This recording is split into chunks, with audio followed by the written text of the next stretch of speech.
Delhi city ట్రావెలర్కి welcome. ఈరోజు మన జర్నీ స్టార్ట్ అయింది కాంచీపురం. ఒకప్పుడు శివుని ఆశీస్సులు పొందాలనుకున్న వారు పాదయాత్రలో కాంచీపురం చేరేవారు. ఇప్పుడు అదే గమ్యం. నేను బయలుదేరాను ఓ చిన్న బైక్ మీద. అదే నా బైక్ మీద. ఇది చెన్నై నుంచి కాంచీపురం వరకు నేను ప్రయాణం చేద్దాం అనుకుంటున్నాను. ఈ ప్రయాణంలో ఉన్న ప్రతి మలుపు గురించి, ప్రతి ఆలయం గురించి వివరించాలనుకుంటున్నాను. ఉదయం తెల్లవారుజామునే బయలుదేరదాం అనుకున్నాను. కాకపోతే లేట్ అయిపోయింది. 9 అయిపోయింది. 9 అయిపోయినా సరే మనం అనుకోవాలనుకున్న ప్రోగ్రామ్ని మిస్ అవ్వకూడదు కదా అని 8:30 కల్లా బయలుదేరాను నేను. కాంచీపురం రైల్వే స్టేషన్కి వచ్చాం మొత్తం మీద. హాయ్ ఫ్రెండ్స్, ఢిల్లీ సిటీ ట్రావెలర్కి వెల్కమ్. మనం ప్రజెంట్ అయితే ఈ బ్లాగ్ కాంచీపురం రైల్వే స్టేషన్ దగ్గర ఉన్నాం. ఈ రోజునంటే కాంచీపురం రైల్వే మొత్తం ఎక్స్ప్లోర్ చేద్దాము. కాంచీపురంలో ఏమేమి ఉన్నాయి, అసలు ఏం చూడాల్సిన ప్లేసెస్ ఏంటి, అసలు ఏంటి అనేది ప్రతిదీ కూడా ఎక్స్ప్లోర్ చేద్దాం. సిటీని ఎక్స్ప్లోర్ చేద్దాం. ప్లస్ టెంపుల్స్ ఇక్కడ ఫేమస్ అంట. ఇంచుమించు 100+ టెంపుల్స్ ఏవో ఉన్నాయని అన్నారు. అవి ఒకసారి చూద్దాం. రైల్వే స్టేషన్ చాలా నీట్గా కనిపిస్తుంది. ఎందుకంటే అందరూ రైల్వే స్టేషన్ అయితే చూపించట్లేదు. అందుకే నేను ఈసారి రైల్వే స్టేషన్ చూపిద్దామని ఫిక్స్ అయ్యాను. ఇది చూడండి, రైల్వే స్టేషన్ అయితే చాలా బాగుంది. అద్భుతంగా కట్టారు. వెరైటీగా ఉంది రైల్వే స్టేషన్. ఏదో ఫ్లోర్స్ అవి పెట్టి. ఇక లోకల్ ట్రైన్ కాంచీపురంకి, చెన్నై నుంచి కాంచీపురం రావడానికి లోకల్ ట్రైన్ అన్నమాట ఇది. మనం ఈ ట్రైన్లో రాలేదనుకోండి, మనం 2 వీలర్ మీద వచ్చాం. ఇది లోకల్ ట్రైన్ అన్నమాట. లోకల్ ట్రైన్ నుంచి కాంచీపురం నుంచి మనం కాంచీపురం ఇప్పుడు మనం వస్తున్నట్టు కాదు. యాక్చువల్గా మొత్తం కాంచీపురం అంతా ఎలా ఉందో ఒకసారి ఎక్స్ప్లోర్ చేసి చూద్దాం. చూడండి, ఇక్కడ టెంపుల్స్ అవి వేశారు బాగా నీట్గా. టెంపుల్స్ సింబల్స్ అవి ఉన్నాయి. స్టేషన్ మేనేజర్ రూమ్ అంట. మనం ఎలివేషన్ బయటికి వెళ్దాం. ఇది చెన్నై రైల్వే స్టేషన్, అదే కాంచీపురం రైల్వే స్టేషన్. ఇది కామాక్షి అమ్మన్ టెంపుల్కి వెళ్ళే రూట్లోని పాత బిల్డింగ్లు చూడండి ఎంత అందంగా ఉన్నాయో. నిజంగా ఇవి విజువల్స్ మనం ఓన్లీ ఒక స్టోన్తో వాళ్ళు కల్చర్ చేశారు. మరి అప్పుడు ఏ పేస్ట్ ఏ గమ్ము వాడేదో తెలియదు. మరి ఇంకా అలాగే ఉన్నాయి చెక్కు చెదరకుండా. ఆ పక్కనే కామాక్షి అమ్మ టెంపుల్ పక్కనే ఉన్న కోనేరు ఇది. ఇది ఒక చాలా పెద్ద కోనేరే. కానీ అంత కామాక్షి అమ్మ టెంపుల్ పక్కనే ఉన్న కోనేరు కూడా ఎంతలాగా ఎండిపోయేటట్టు మెయింటైన్ చేస్తున్నారో చూడండి. కామాక్షి అమ్మ టెంపుల్ మాత్రం చాలా బాగుంటుంది కోనేరు కూడా. ఎందుకంటే అక్కడికి భక్తులు వస్తున్నారని, ఇక్కడికి భక్తులు తక్కువ అనేసి మరి ఏమో అర్థం కాలేదు. టెంపుల్ పూర్తిగా వాటర్ డ్రై అయిపోయింది. మనం ఎప్పుడో చిన్నప్పుడు చూసిన జట్కా బండి చూడగానే చాలా హ్యాపీగా అనిపించింది, ఎక్కాలనిపించింది. ఎక్కాను అనుకోండి. తర్వాత చాలా బాగుంటుంది. ఇక్కడ నుంచి ఇది కామాక్షమ్మ టెంపుల్కి వెళ్ళే రోడ్డు. నేను Kamakshamma temple back side bike park చేసి ఫ్రంట్కి వచ్చాను అన్నమాట. ఇది ఒక రాజగోపురం. కామాక్షమ్మ టెంపుల్కి చాలా రాజగోపురాలు ఉన్నాయి. అందులోని ఇది ఒక రాజగోపురం. నేను వెళ్ళిన రాజగోపురం ఉత్తర ద్వారం అనమాట. ఆ తర్వాత లోపలికి వెళ్ళిన తర్వాత, ఎందుకంటే టెంపుల్ అంత చాలా క్రౌడీగా ఉంది, ఈ లోపు మనం కోనేరు అవన్నీ చెక్ చేసుకుని వద్దామనేసి ఇలాగ వచ్చాను. కోనేరు చూడండి ఎంత నీట్గా మెయింటైన్. ఇప్పుడు ఇంతకుముందు కోనేరు ఎంత దట్టిగా ఉందో, ఇది చూడండి కోనేరు ఎంత అంటే ఇప్పుడు ఏంటంటే ప్రతిదీ బిజినెస్ అయిపోయినట్టు అనిపిస్తుందండి. కామాక్షమ్మ టెంపుల్ చాలా నీట్గా మెయింటైన్ చేస్తున్నారు. ఈ కాంచీపురంలో ఫేమస్ కామాక్షమ్మ టెంపుల్ ఎన్నో సంవత్సరాల క్రితం వచ్చి ఉన్న టెంపుల్ ఇది. ఈ స్థల పురాణం అది ఒక్కసారి చెక్ చేసి కామాక్షమ్మ టెంపుల్ ఎంతవరకు మనం ఎక్స్ప్లోర్ చేయగలిగితే అంతవరకు ఎక్స్ప్లోర్ చేద్దాము. బట్ నేనైతే సోది అది చెప్పకుండా సింపుల్గా ఎక్స్ప్లోర్ చేస్తాను. కాంచీపురం అమ్మవారి ఆలయ కోనేరు గురించి తెలుసుకుందాం కొంచెం. కోనేరు అంటే మనకు తెలిసినట్లుగా ఆలయ పక్కన ఉండే పవిత్రమైన నీటి కొలను. ఈ అమ్మవారి టెంపుల్ కోనేరుకు ప్రత్యేకమైన ఆధ్యాత్మిక కథ ఒకటి ఉంది. ఆ పురాణ కథల ప్రకారం పార్వతీదేవి వచ్చి ఇక్కడ తపస్సు చేసేటప్పుడు కోనేరులో స్నానం చేసి, ఆ నీటిలో స్నానం చేసి తపస్సు చేసింది. ఇది కేవలం కొలను కాదనుకుంటాను. ఎందుకంటే నేను కూడా అంత క్లారిటీగా చెప్పలేను. ఎందుకంటే ఇక్కడ ఒక శిలాఫలకం మీద రాసింది నాకు కొంచెం క్లియర్గా అర్థం కాలేదు. కాకపోతే ఈ కోనేరుకు పవిత్రత ఉందని తెలుసు. ఇక్కడ గంగాదేవి, సరస్వతీదేవి, యమునాదేవి అందరూ కలిసి స్నానం చేసి ఆ పవిత్రత ఉందని అంటున్నారు. ఇక్కడ లోకల్ ప్రజలైతే అలా చెప్పారు మనకి. తమిళనాడులోని పవిత్రమైన పంచభూత స్థలాల్లో ఒకటైన కాంచీపురం శివుని మాత్రమే కాక శక్తి స్వరూపిణి కామాక్షి అమ్మవారికి ప్రత్యేకమైన క్షేత్రం అంటారు దీనిని. ఈ ఆలయం పేరు శ్రీ కామాక్షి అమ్మవారి ఆలయము. ఇది ఒక దైవత్వంతో కూడుకున్న నడక. మనం ఆలయం చుట్టూ తిరిగి ఒక్కసారి ఎక్స్ప్లోర్ చేసి చూద్దాం. ఈ కామాక్షి అమ్మవారి ఆలయం తమిళనాడు రాష్ట్రంలోని శక్తిపీఠాలు అంటారు కదా, ఆ శక్తిపీఠాల్లో ఒక శక్తిపీఠము. అందుకే నాకు కూడా ఈ ఆలయం చూడాలనిపించి ఒక్కసారి ఎక్స్ప్లోర్ చేసి చూద్దాము. ఇక్కడ ఈ కామాక్షి అమ్మవారి పేరు ఎలా వచ్చిందంటే, ఇక్కడ దేవి కామేశ్వరుడిని తపస్సు పొందింది అనేసి ఒక పురాణాల్లో చెప్పారు. ఆ తపస్సు చేయడం వల్ల ఇక్కడ కామాక్షి అమ్మవారికి కంచి కామాక్షి అని పేరు వచ్చిందని అంటున్నారు లోకల్ వాళ్ళు. ఇక్కడ ఆమె తపస్సు చేసిన కోనేరు కూడా ఎప్పటికీ అలాగే ఉంది.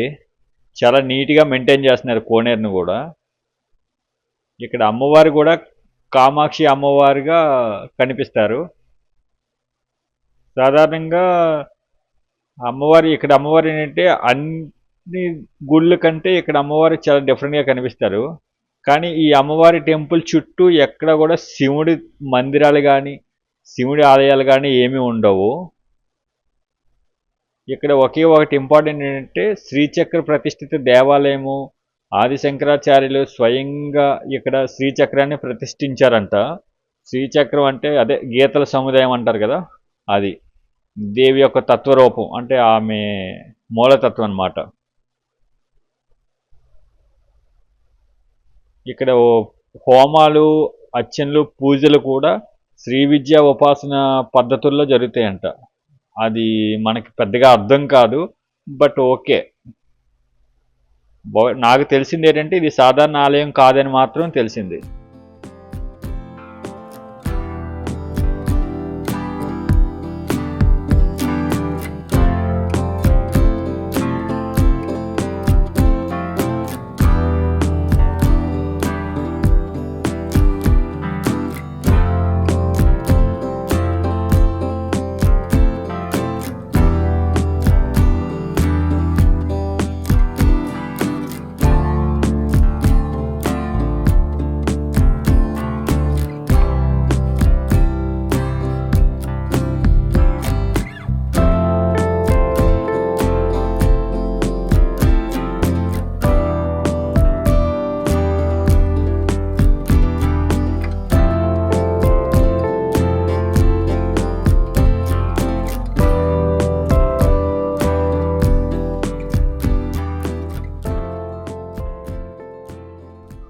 ఆలయ ప్రధాన గోపురం చాలా పెద్దది. నేను కూడా ఎప్పుడు ఈ టెంపుల్ చుట్టూ తిరగలేదు, కానీ ఒక్కసారి టెంపుల్ చుట్టూ తిరిగి ఎక్స్ప్లోర్ చేద్దాం. ఫస్ట్ టైం అన్నమాట నేను ఈ కామాక్షమ్మ టెంపుల్ చుట్టూ తిరగడం అన్నది. ఈ పక్కనే కోనేరు ఉంటుంది. చిన్న చిన్నగా టెంపుల్లో చిన్న చిన్న విగ్రహాలు అవి ఉంటున్నాయి. ఆంజనేయ స్వామి టెంపుల్ అది ఉంది ప్రజెంట్ అయితే. ఇక్కడ ముఖ్యంగా ఏంటంటే ఆదిశంకరాచార్యులు, ఎక్కువ దుర్గాదేవి, అవి ఎక్కువ టెంపుల్స్లో విగ్రహాలు ఉన్నాయి. ఇక్కడ ప్రతి సంవత్సరం ఏంటంటే వసంతోత్సవం ఏదో చేస్తారు, నవరాత్రి ఉత్సవాలు బాగా అద్భుతంగా చేస్తారని తెలిసింది. కానీ నేను చివరి వరకు తిరిగాను, కానీ లాస్ట్ మూల కారణానికి వేయలేదు. ఇక్కడ ఏంటంటే అమ్మవారికి అభిషేకాలు చేయడానికి బిందెలతోని నీళ్లు, అభిషేక పాలు అవన్నీ తెచ్చి ఇక్కడ పెట్టారన్నమాట. ఇది ఒక రాజగోపురం నుంచి సైడ్ వెళ్ళిపోవడం.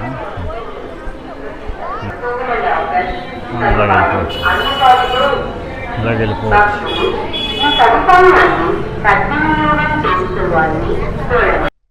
మనం ఇప్పుడు పెరుమల స్వామి టెంపుల్లోకి వచ్చాము. ఈ కాంచీపురంలో ఇది ఒక రెండో ప్రతిష్ట టెంపుల్. ఇది చాలా ఇంపార్టెంట్ టెంపుల్. ఇది ఈ సాధారణంగా పెరుమల్ టెంపుల్ అంటే తమిళనాడులోని చాలామంది ఎక్కువగా పెరుమల్ అంటూ ఉంటారు. ప్రతి టెంపుల్ని పెరుమల్ టెంపుల్ అంటూ ఉంటారు. ఎందుకంటే శ్రీ మహావిష్ణువు రూపాలన్నీ ఇక్కడే తమిళనాడులోనే ఉంటాయి ఎక్కువగా. అందుకోసమనే పెరుమల్ టెంపుల్స్ అంటారు అన్నిటిని. కానీ లోపలున్న మూల విరాట్ బట్టి మనం ఆ టెంపుల్ ఏంటనేది గుర్తించుకోవడమే.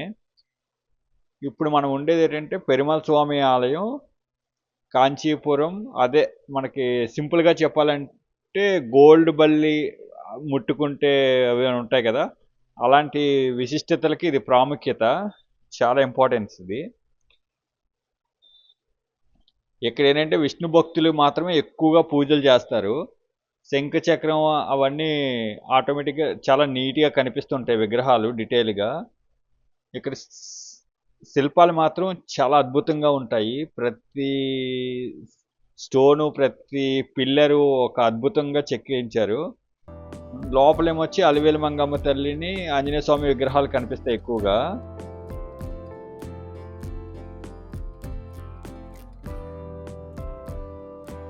ఇక్కడ ఎక్కువ ఏంటంటే పెరుమాళ స్వామి టెంపుల్ ఏంటంటే వెంకటేశ్వర స్వామి నిజ రూపం ఉంటది.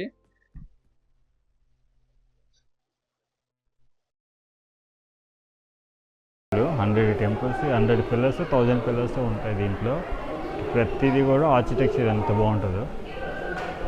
టెంపుల్ చూడడానికి అయితే అద్భుతంగా ఉంటుంది.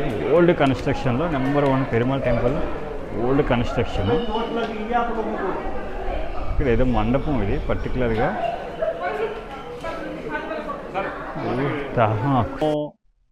మండపం ఇది ఎందుకంటే శ్రీకురము ఎక్కువగా భగవంతుని పెరుమాళ స్వామిని ఎక్కువగా మోస్తుంది కదా, తన హెడ్ మీద, తన వీపు మీద మోస్తుంటుంది కదా, ఆ పల్లకి షేప్ ఇది చెక్కారు. ఇది మీరు కిందని చూస్తే మీకు కాళ్ళు, బుర్ర, తల అవన్నీ పర్టికులర్గా కనిపిస్తాయి. కానీ చాలామంది అది అబ్జర్వ్ చేయరు. నేను కూడా అలాగే మట్టేశాను చూసుకోకుండా. అందుకనేసి ఇది ఒక చూసి మీరు వెళ్ళండి. ఇక్కడ ప్రతి శుక్రవారం మాత్రం అభిషేకం చేస్తారు. శంఖతీర్థంతో అభిషేకం చేసి తులసి పత్రాలు కూడా ఎక్కువగా పెడతా ఉంటారు అన్నమాట. ఇక్కడ ఈ ప్రతి సంవత్సరం ఇక్కడ బ్రహ్మోత్సవాలు, పొంగని ఉత్సవాలు కంపల్సరిగా జరిపిస్తారు. భక్తులకి ఎక్కువగా స్వర్గద్వారం గుండా ప్రవేశించి పెరుమాళని దర్శించుకుంటారన్నమాట. ఎక్కువ తిరుపతి వెళ్ళే వాళ్ళు కంపల్సరిగా ఇక్కడికి వచ్చి వెళ్తూ ఉంటారు.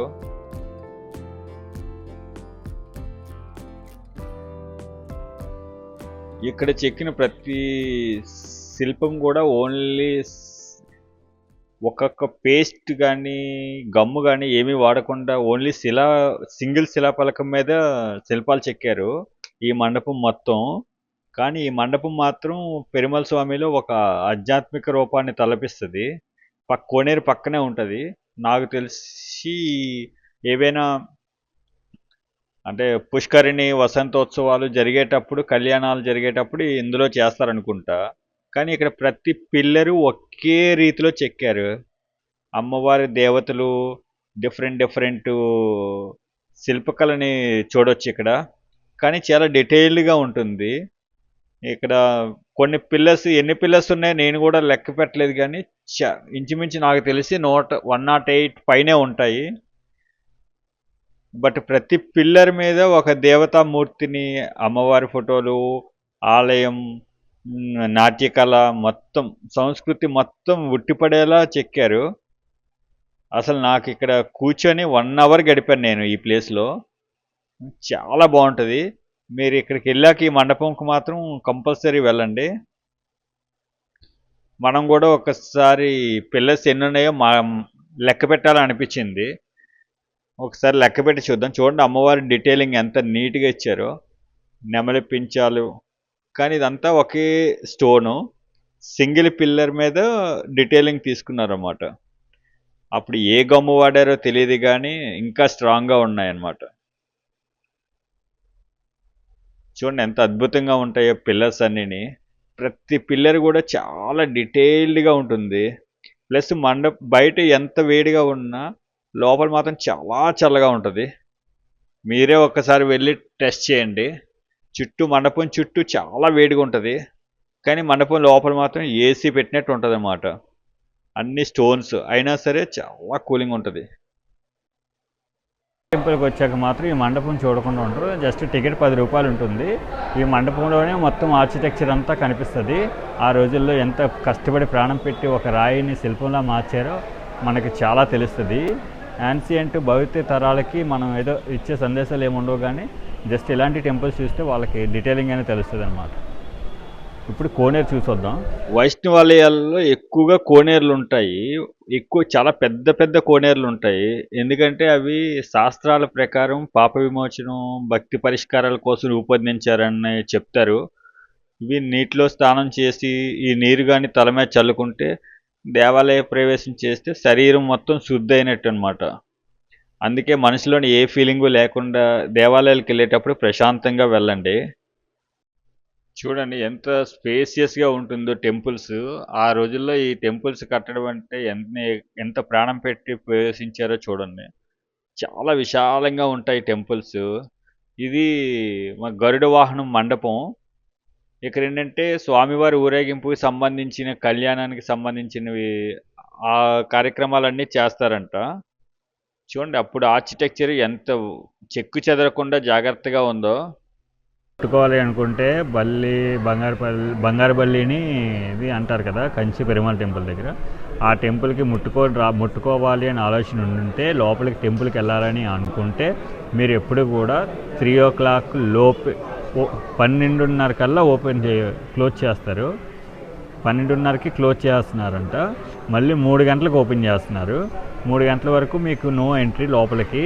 కాబట్టి ఆలోచించుకొని టైం షెడ్యూల్ చేసుకొని మాత్రమే ఇక్కడికి రండి టెంపుల్ గురించి. ఎందుకంటే ఈ టెంపుల్కి ఉన్న కొన్ని రూల్స్ రెగ్యులేషన్స్ ఉంటాయి కాబట్టి. కూర్చోడానికి మండపాలు అవి ఉండేవి కదా, ఆ మండపాలే ఇవి.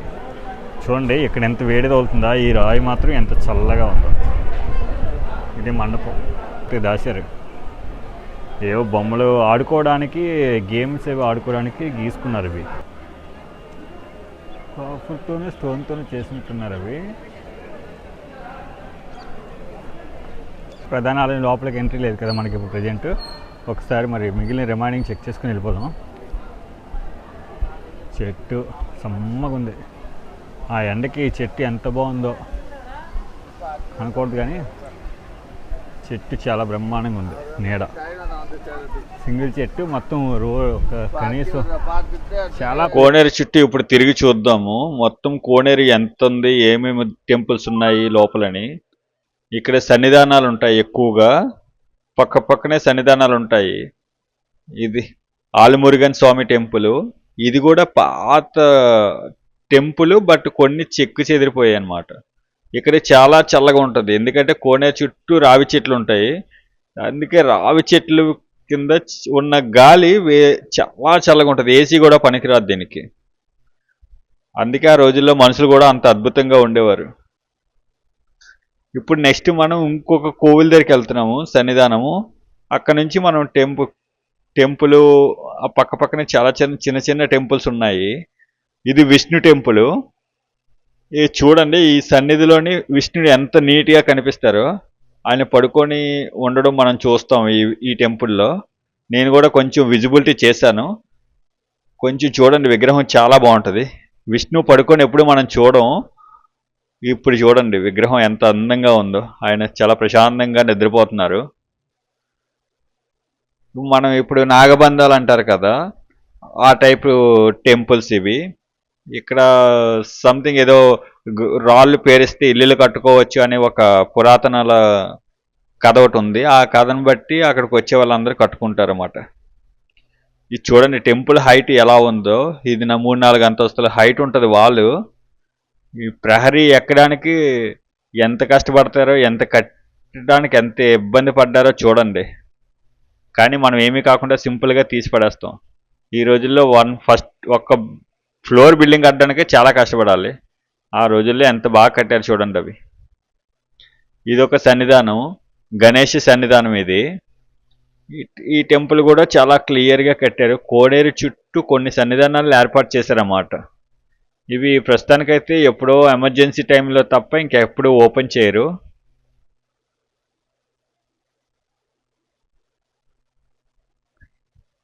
ఆ తర్వాత ఇంకొంచెం మండపాలు, విశ్రాంతి భవనాలు అవన్నీ కట్టారు.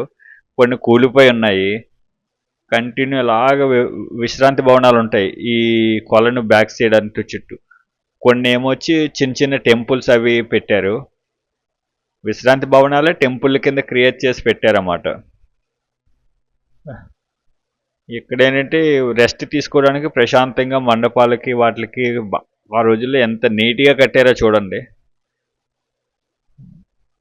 ఆ తర్వాత ఏమొచ్చి ఇక్కడ తెల్ల గుర్రాలును బ్రౌన్ హార్సెస్ ఉన్నాయి. మరి అవి ఏంటి అన్నది మనకు చరిత్ర తెలియదు. బట్ మనమైతే విజువలైజేషన్ చేసి చూసాము. మీరు చూసి ఆనందించండి. వైట్ హార్స్ చాలా రేర్ కేసు. ఇది కూడా మగదనుకుంటా. ఒకసారి చూడాలి, మనకేం ఐడియా లేదు. ఈ స్టోరీ కూడా మనకు తెలియదు వీటి గురించి. White horse, brown horse. ఇక్కడ ఇంకో టెంపుల్ ఉంటుంది. ఇక్కడ చుట్టూ కోనేరు చుట్టూ చాలా నెంబర్ ఆఫ్ టెంపుల్స్ ఉన్నాయి. ఈ టెంపుల్ ఏంటంటే మనకేంటంటే పెరుమాళ స్వామి వెంకటేశ్వర స్వామి టెంపుల్ అన్నమాట ఇది. ఆ పక్కనే వెంకటేశ్వర స్వామి టెంపుల్ ఉంటుంది. ఇది మనం ఇక్కడ నుంచి ఇంకా వెనక్కి తిరిగి వెళ్ళిపోతాము. ఇదంతా రాజగోపురం లోపల నుంచి మనం బయటికి వెళ్ళిపోతున్నాం అన్నమాట. చూడండి ఎంత పెద్ద తలుపులు ఉన్నాయో. ఆ రోజుల్లో తలుపులు తీయడానికే ఓ 4-5 ఉండేవారేమో. ఆ హైట్, ఆ రాజహోదసం ఉంటుంది. ఇది పెరుమాళ స్వామి టెంపుల్ బ్యాక్ సైడ్ గోపురం, బ్యాక్ సైడ్ రాజగోపురం. చూడండి ఎంత హైట్లో ఉందో. ఈ వీడియో మీకు నచ్చితే ఓ లైక్ వేసి కామెంట్లో ఓ చిన్న కామెంట్ పెట్టండి. ఇలాంటి వీడియోస్ కోసం నా ఛానల్ని సబ్స్క్రైబ్ చేసుకోండి.